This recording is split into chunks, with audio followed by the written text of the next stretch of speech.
Hi there, I'm Sajika, a nature-loving old lady who never grew up. I'm enjoying the slow life here in my hometown, and I want to share a little slice of it with you.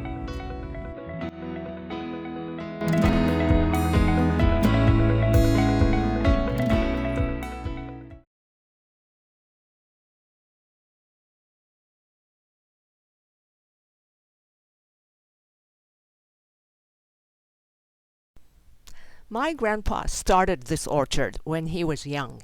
It's a 3 to 4 tiered terraced orchard, and I think he planted about 40 citrus trees there. Most of them are ponkan orange trees, and there are a few other kinds too. Also, on the terrace slopes, he planted some other fruit trees like loquats, persimmons, and Japanese bayberries. After Grandpa passed away, my dad took over the orchard, but he was a full-time city employee and just a weekend farmer, and when he was in his 40s, he gave up taking care of the orchard. My mom and her sister didn't like that idea, though. They hated abandoning the orchard, and when they couldn't persuade Dad to continue, Mom was like, "Okay, I don't need your help. We'll take care of the orchard." And I was part of that we. We couldn't give professional care to the orchard, of course, but somehow the orchard survived. Then my aunt passed away and Mom got demented and physically disabled, which left me as the one and only caretaker of this orchard. That's where I am now. In mid-November or sometimes later, I come check on ponkan oranges to thin out the fruit. In a couple of months, they grow bigger and have this nice, cheerful orange color. Usually, local ponkan farmers harvest them in December, but I wait until January. And then, as soon as the festivity of New Year's Day is over, I go up in the mountains. These are my outfit. I try to cover up myself completely for my safety. To be honest, the orchard environment is on the wild side because I can only give minimum maintenance. There are wild animals there, some dangerous ones like hornet wasps, pit vipers, and ticks that can give you tick fever. Because of global warming, now the dangerous ticks are active even in winter.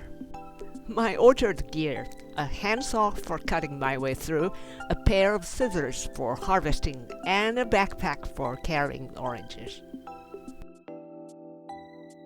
I push up this cart to the halfway point, that's where a small shrine is, and leave it there. Now this is the storage shed that my grandpa made, I guess.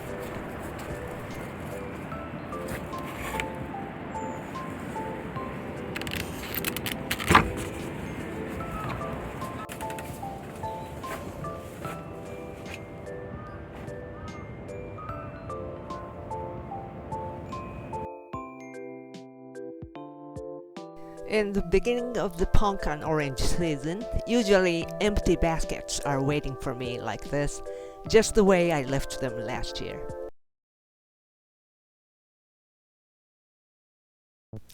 And now, this is how I harvest pumpkins. The trees are so tall in this orchard, so you can't do anything without a long-handled pruner here.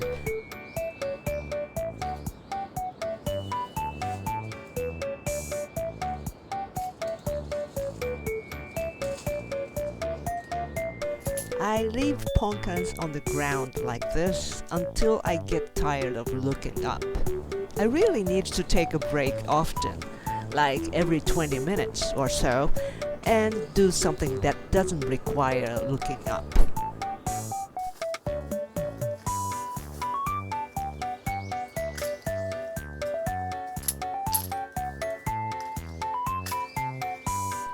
Oh, you're wondering if I ever drop any ponkan?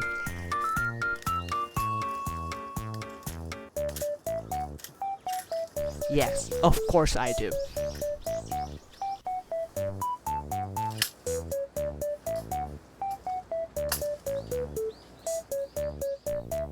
This is the job that doesn't require looking up. I'm trimming the stems of the ponkans.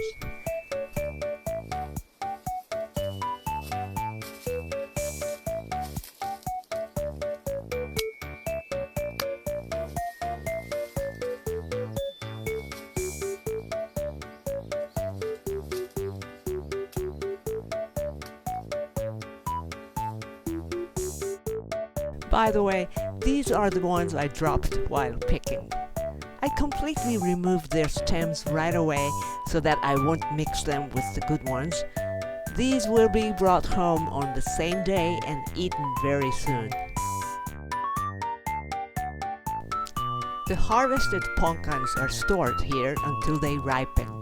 They'll stay here for about a month, and these cloths will keep them warm during winter.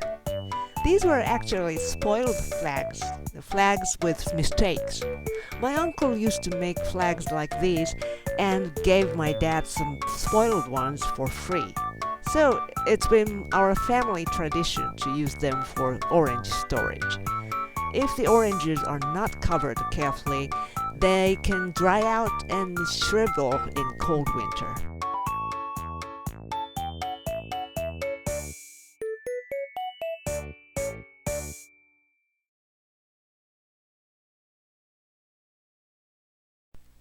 One day I went up there and found that almost all ponkan trees being like this. Yes, deer families living around ate the bark off the trees. It was not just our family orchard. They did the same to my relative's orchard too. We were shocked. We knew there were many deer around and they eat young ponkan leaves in spring. But for decades they never ate tree barks, and we got so used to that. Then all of a sudden they did this to almost all the trees. We couldn't believe what we saw. I didn't know what to do, so I just applied the healing agent. My friend said it's probably better than nothing, but may not help much, especially when the trees are old and weak. But this was the best I could. I also did this so that deer won't eat the trees again.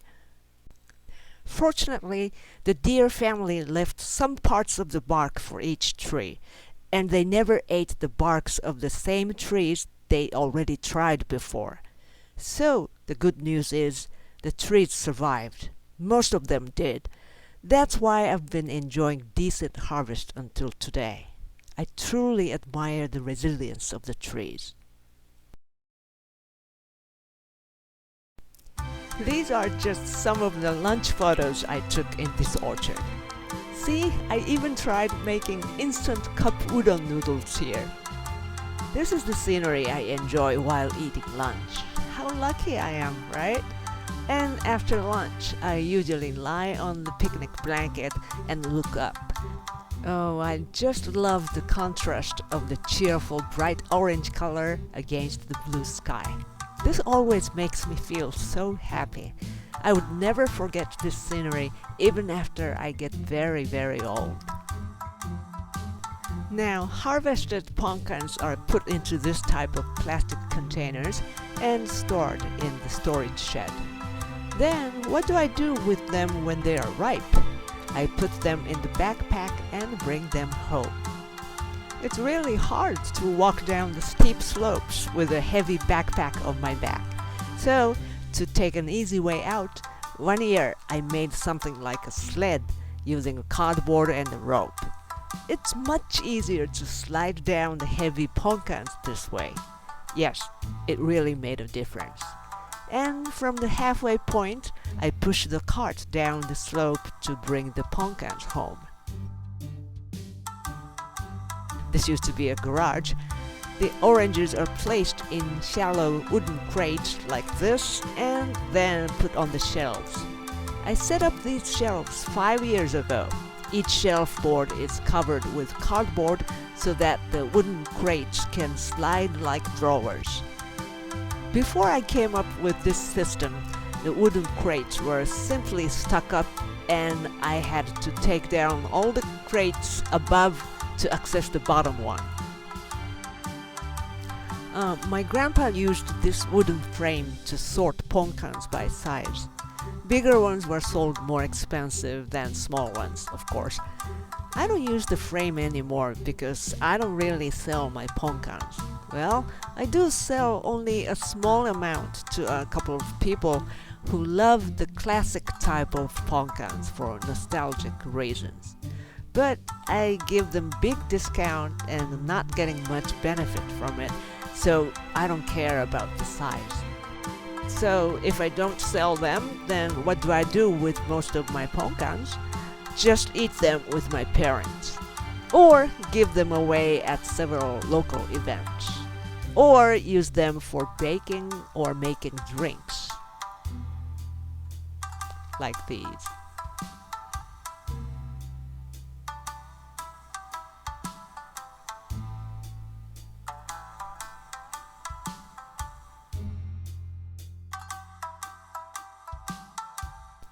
And rotten ones go into this compost, which will be used in my veggie garden. See? No waste at all. Every year, I finish harvesting ponkans at the end of March. I clean all the containers, wooden crates, and the cloths and dry them well. After that, what's next? Pruning. Now, my dad didn't teach me how to do the pruning. So, just like other things I want to learn, I learned it from YouTube. And it's not easy. Every year I'm trying so hard to make the ponkan trees shorter. I also try hard not to grow too many unwanted branches. But I'm not doing a great job, to be honest. Another thing I do is taking care of sick or damaged branches. The ponkan trees here are almost 80 or 90 years old, and the damage by the deer weakened them real bad. Plus, I don't use pesticide, so the trees are vulnerable to insect damage. Every year I just cover the damaged parts to prevent further damage and protect the tree trunks with nets. These are, again, just to make myself feel better, but not really helping the trees. Yeah, I have to admit, but this is the best I can. My last work of the ponkan season is done in June. It's a little dangerous time. It's much warmer and pretty humid. The orchard is like a jungle, and ticks and pit vipers are much more active than in spring. But I need to give the trees the second fertilizer, so I risk my life for this task. I beat around the bushes really carefully and walk very slowly. This is really nerve-wracking. But this is the time when I can see these. Yeah, I can see that a new cycle has already started. It's like a miracle that these tiny green things grow bigger and turn into sweet, tasty oranges. It's my privilege to see the cycle so close or even be part of it. And that makes my life richer, I guess. And I'll keep being part of the cycle until I cannot come up to this orchard anymore.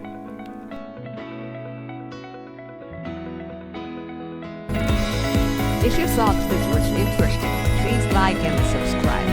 And thank you for watching. I'll see you in the next video.